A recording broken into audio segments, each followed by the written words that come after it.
Hello ಎಲ್ರಿಗೂ, welcome to Nisha ವಿಸ್ತಾರ. ನಾನಿವತ್ತು ಮಾಡ್ತಾ ಇರೋ ರೆಸಿಪಿ ಬಂದ್ಬಿಟ್ಟು ಸ್ಟ್ರಾಬೆರಿ ಮಿಲ್ಕ್ ಶೇಕ್. ಈ ಬೇಸಿಗೆ ಕಾಲದಲ್ಲಿ ಏನಾದರೂ ತಣ್ಣಗಿರೋದು ಕುಡಿಬೇಕು ಅನ್ನಿಸ್ದಾಗ ಒಂದ್ಸಲ ಈ ಥರ ಟ್ರೈ ಮಾಡಿ ನೋಡಿ.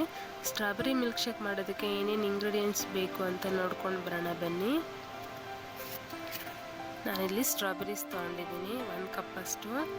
ನಂತರ ಸ್ಟ್ರಾಬೆರಿ ಫ್ಲೇವರ್ ಐಸ್ ಕ್ರೀಮ್ ತೊಗೊಂಡಿದ್ದೀನಿ 1 ಕಪ್ಪಷ್ಟು. ಸ್ಟ್ರಾಬೆರಿ ಫ್ಲೇವರ್ ಬದಲಿಗೆ ವೆನಿಲಾ ಐಸ್ ಕ್ರೀಮ್ ತಗೋಬಹುದು. ನಂತರ ಮೊದಲೇ ಕಾಯಿಸಿ ತಣ್ಣಗೆ ಮಾಡಿ ಇಟ್ಕೊಂಡಿರೋ ಹಾಲು 1 ಗ್ಲಾಸಸ್ ತೊಗೊಂಡಿದ್ದೀನಿ. ಹಾಲನ್ನು ಚೆನ್ನಾಗಿ ಕಾಯಿಸ್ಬಿಟ್ಟು ತಣ್ಣಗೆ ಮಾಡಿ ಇಟ್ಕೊಳ್ಬೇಕು ಮೊದಲೇ. ನಂತರ 1 ಸ್ಮಾಲ್ ಕಪ್ಪಷ್ಟು ಸಕ್ಕರೆ ತೊಗೊಂಡಿದ್ದೀನಿ. ಈಗ ಮಾಡೋದು ಹೇಗೆ ಅಂತ ನೋಡೋಣ ಬನ್ನಿ. ಮೊದಲಿಗೆ ಒಂದು ಮಿಕ್ಸರ್ ಜಾರ್ ತೊಗೊಂಡು ಅದಕ್ಕೆ ಸ್ಟ್ರಾಬೆರೀಸನ್ನು ಹಾಕ್ಕೊಳ್ಳೋಣ.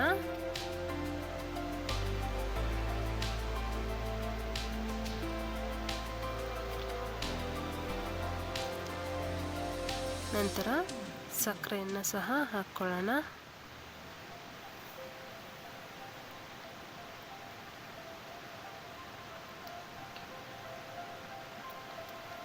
ನಂತರ ಐಸ್ ಕ್ರೀಮನ್ನು ಸಹ ಹಾಕ್ಕೊಳ್ಳೋಣ.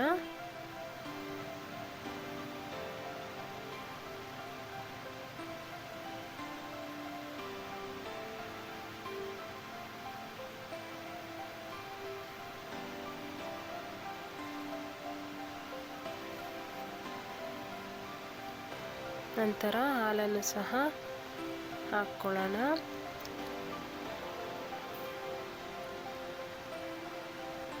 ಈಗ ಇದೆಲ್ಲನೂ ಗ್ರೈಂಡ್ ಮಾಡ್ಕೊಳ್ಬೇಕು. ಗ್ರೈಂಡ್ ಮಾಡ್ಕೊಳ್ಳೋಣ ಬನ್ನಿ.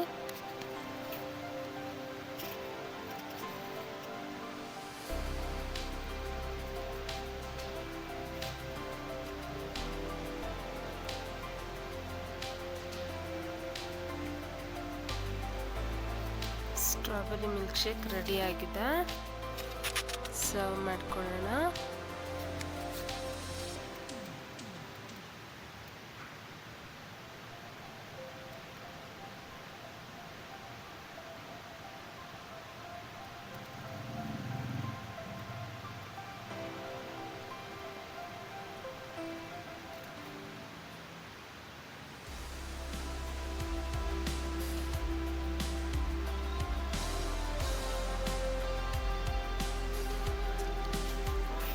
ಕೊನೆಯದಾಗಿ ಐಸ್ ಕ್ಯೂಬನ್ನು ಹಾಕ್ಕೊಳ್ತಾ ಇದ್ದೀನಿ.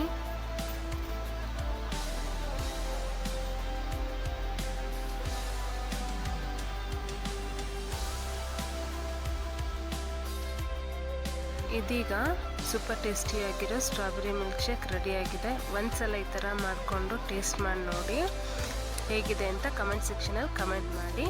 ನಾನು ಮಾಡಿರೋ ವಿಡಿಯೋ ಇಷ್ಟ ಆಗಿದ್ದರೆ ಪ್ಲೀಸ್ ಲೈಕ್ ಮಾಡಿ, ಶೇರ್ ಮಾಡಿ.